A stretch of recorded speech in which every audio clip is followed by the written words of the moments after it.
जिसकी आंखों में प्यार था लेकिन इरादे में छल। रावण की बहन शूर्पणखा की वो पहली भेंट जिसने बदल दी रामायण की दिशा। कहानी शूर्पणखा की पहली भेंट। जब राम और लक्ष्मण से टकराई रावण की बहन। दंडकारण्य का वह वन जहां राम, सीता और लक्ष्मण अपने वनवास के वर्षों बिता रहे थे। संध्या का समय था। राम लकड़ियां इकट्ठा करने गए थे, लक्ष्मण चौकसी कर रहे थे और सीता कंदमूल तैयार कर रही थीं।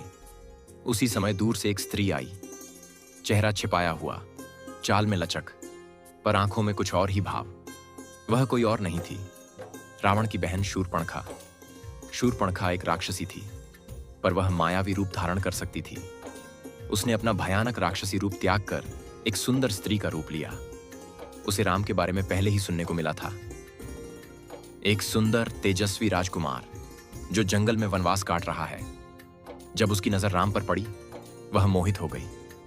राम की शांत मुद्रा, उनका दिव्य चेहरा और युद्ध सा साहसी शरीर, यह सब उसे अपनी ओर खींचने लगा।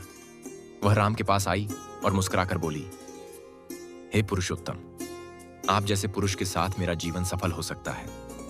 मुझे अपनी पत्नी बना लीजिए। राम ने विनम्रता से उत्तर दिया, मैं विवाह कर चुका हूं, मेरी पत्नी सीता है, लेकिन तुम चाहो तो मेरे छोटे भाई लक्ष्मण से बात कर सकती हो। शूर्पणखा लक्ष्मण के पास पहुंची, वही प्रस्ताव उसके सामने रखा। लक्ष्मण हंसते हुए बोले, मैं तो राम का सेवक हूं, मेरी कोई इच्छा नहीं, तुम राम से ही आग्रह करो। यह सुनकर शूर्पणखा क्रोधित हो उठी। उसका मोह अब क्रोध में बदल चुका था।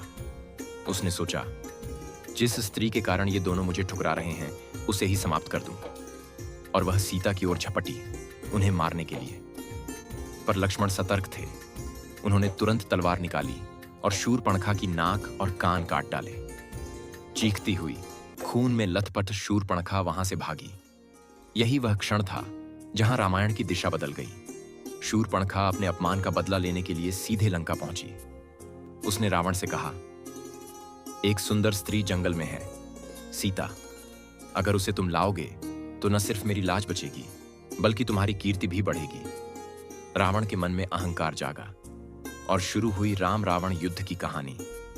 अंतिम संदेश, एक स्त्री का अपमान, एक पुरुष का अहंकार और एक छोटी सी भेंट जिसने पूरे युग की दिशा बदल दी। शूर्पणखा की वो मुलाकात केवल एक प्रस्ताव नहीं थी, बल्कि एक युद्ध की शुरुआत थी।